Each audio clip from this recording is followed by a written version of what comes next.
So we're given some information in this paragraph, and we're asked to take the information, to take the data from the paragraph, and to store it into a matrix called M. Matrices, which matrices is the plural form of the word matrix, they're very useful and widely used in mathematics for storing data, especially large data sets.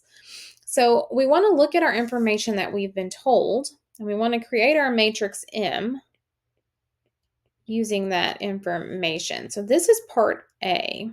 Ask us to create the matrix M. So I'm going to call my matrix M. I can put M equals.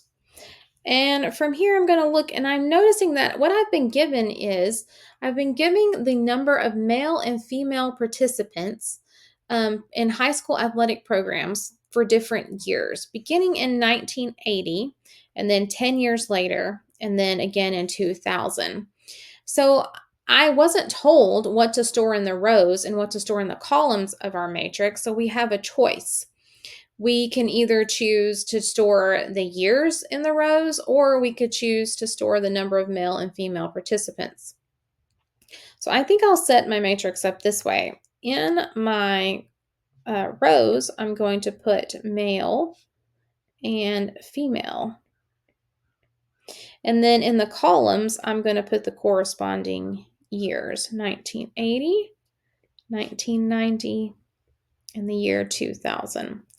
And so inside my matrix, I will have different entries. So the first entry here should correspond to the number of male participants in the year 1980.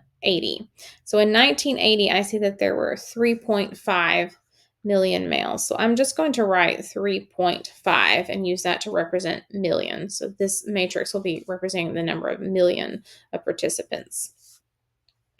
The next entry here would correspond to the number of male participants in 1990. So that would be 10 years later, there were 3.4 million male participants that year.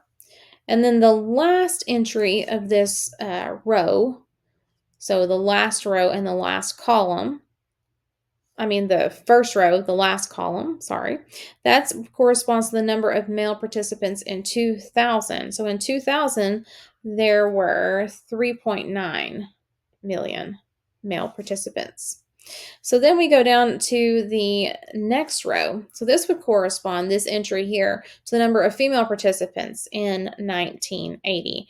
And so in 1980, I see that there were 1.9 million female participants. And then the next entry would be the number of female participants in 1990, which is 10 years later. There were 1.9 million participants. And then the last entry in this matrix corresponds to the year 2000 and the number of female participants, which was 2.8 million participants. Now, in part B, we're asked to find the dimensions of the matrix.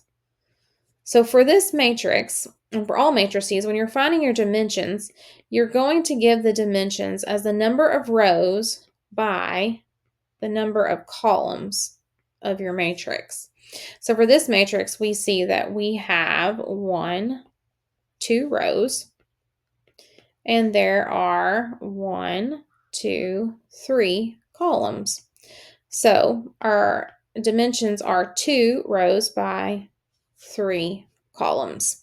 Now, just notice that if we had decided to arrange our matrix in another way, if we had decided to put the years as our rows and put the number of male and female participants for our column values, well, then this would no longer be a 2 by 3 matrix, but it would be the transpose of this matrix, which would be a 3 by 2 matrix.